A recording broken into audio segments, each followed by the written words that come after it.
আজকে আমাদের বাড়িতে ইফতারের আয়োজন করতেছি আলহামদুলিল্লাহ। শুধু আমাদের বাড়ির সবার জন্য না, সাথে আরো কিছু মানুষজনের জন্য আজকে ইফতারের আয়োজন করব। বিশাল বড় একটা পাতিল বসিয়ে দিলাম চুলায়, এটাতে করে অনেকগুলো বিরিয়ানি রান্না করব আজকে। ইফতার জিনিসটা সবাই মিলেমিশে খাওয়ার মজাই আলাদা। বাড়ির সবাই আমরা তো খাবোই, সাথে আরো কিছু মানুষজনকে দিব। দুপুরের পরপরই আমি রান্না বান্না শুরু করে দিছি, অনেক রান্না বান্না আজকে, কারণ অনেক রকমের ইফতারের আয়োজন করব। প্রথমে তো বিরিয়ানি আমি বসিয়ে দিলাম। বিরিয়ানির জন্য সব রকমের মশলা আমি ঠিক মতো রান্না করে নিচ্ছি, তার মধ্যে দিয়ে দিলাম পরিমাণ মতো পানি। অনেকজন মানুষের জন্য রান্না বান্না করব, তাই আমি একটু কনফিউজ। রোজা থেকে রান্না করতেছি, চাকতেও পারবো না, তারপরও করতেছি, দেখা যাক আল্লাহ ভরসা। বিরিয়ানি মশলাও দিয়ে দিলাম, আর ভালো করে পানিটা বলক আসার পর দিয়ে দিচ্ছি পোলাওয়ের চাল। ইফতারে তো সবাই বেশি খায় না, অনেক রকমের আইটেম থাকে, তাই অল্প একটু বিরিয়ানি হলেই সবার হবে। বিরিয়ানির মধ্যে অল্প একটু দুধ অ্যাড করলে কিন্তু টেস্টটা আরো ভালো আসে। কন্ডেন্স মিল্ক দিলাম আমি অল্প। বিরিয়ানিটা আমি আজকে খাসির মাংস দিয়ে রান্না করব। মাংসটাও আমি আলাদাভাবে কড়াই রান্না করে নিছি, আর রান্না করা এই মাংসটা এখন ঢেলে দিচ্ছি বিরিয়ানির মধ্যে। তো বিরিয়ানির প্রসেসিং আমার প্রায় শেষ, এখন বিরিয়ানিটা একা একাই হতে থাকবে। আমার না যত মজার খাবারই হোক শুকনা শুকনা খেতে ভাল লাগে না, তাই একটু ঝোল কিছু খাওয়ার জন্য আমি মুরগির গিলা কলিজা যেগুলো আনছিলাম সেগুলো রান্না করে নিলাম। বিরিয়ানি তো রান্না শেষ,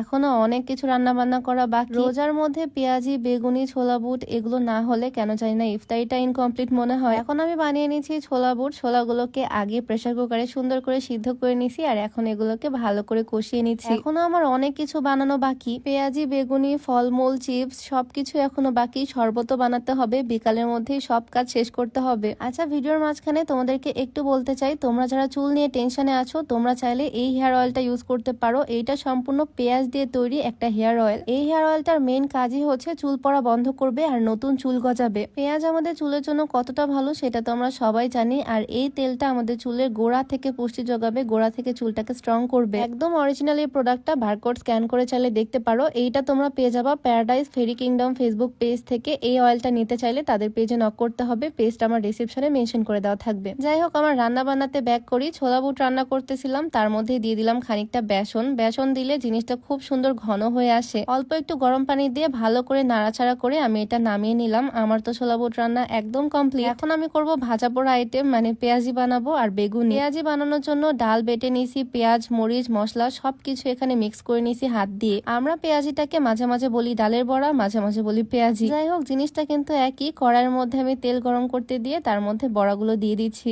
ইফতারে এই ভাজা পোড়া জিনিসগুলো আমরা বাঙালিরা খুব খাই। সারাদিন রোজা রাখি আর ইফতারে এসে এসব ভাজা পোড়া খাই, কি আর করা। জন্ম থেকে প্রত্যেকটা বছর খেয়ে আসতেছি, এইটা এখন অভ্যাসে পরিণত হয়ে গেছে। ইফতারে পেঁয়াজি বেগুনি না থাকলে কেন জানি না ভালোই লাগে না। তবে আমি তো এগুলো বাড়িতেই ভাজতেছি, দোকানের তেলে ভাজা জিনিসগুলোর থেকে বাসায় করাটা তো একটু হলেও স্বাস্থ্যকর। পেঁয়াজি তো বানিয়ে ফেলছি, এখন বানাচ্ছি বেগুনি। বেগুনগুলোকে কেটে নিছি, লবণ মাখিয়ে নিছি, আর এখন বেসনের ব্যাটারের মধ্যে চুবিয়ে চুবিয়ে ছেড়ে দিচ্ছি গরম তেলে। ভাজা পোড়া জিনিসের মধ্যে আমার সবচেয়ে পছন্দ হচ্ছে বেগুনি। আমার তো রান্না বান্না করতে করতে প্রায় বিকাল হয়ে গেছে, এখনো আমার অনেক কাজ বাকি। বেগুনিগুলো সুন্দর করে ভেজে নিছি আমি। বেগুনি ভাজার পর সেম তেলে আমি পাপড় ভেজে নিলাম। ভাজা পোড়ার কাজ আমার অলমোস্ট শেষ। তারপর চলে আসলাম ফলমূল কাটাকুটি করতে। ফলের মধ্যে এখানে আছে আপেল, কমলা আর আঙ্গুর, সবকিছু আমি কেটে বেছে নিচ্ছি এখানে। শ্বশুর বাড়িতে আজকে আমি একদম নতুন বউয়ের মতোই কাজ করতেছি, আর আজকে আমি যে সুন্দর শাড়িটা পরে আছি, ব্ল্যাক আর মেরুন কালারের কম্বিনেশন করা, এই সুন্দর শাড়িটা ফাল্গুন পেজ থেকে নেওয়া। শাড়িটা খুবই সুন্দর, কালার কম্বিনেশনটাও জোস। আর এটার সাথে কিন্তু একদম ম্যাচিং একটা পাঞ্জাবি আছে, মানে এইটা হচ্ছে একটা কাপল সেট। আমরা দুইজন একদম ম্যাচিং ম্যাচিং করে পরছি। সুন্দর কাপল সেটটা ফাল্গুন ফেসবুক পেজ থেকে পেয়ে যাবা। ফাল্গুন পেজটা আমি ডেসক্রিপশনে মেনশন করে দিব।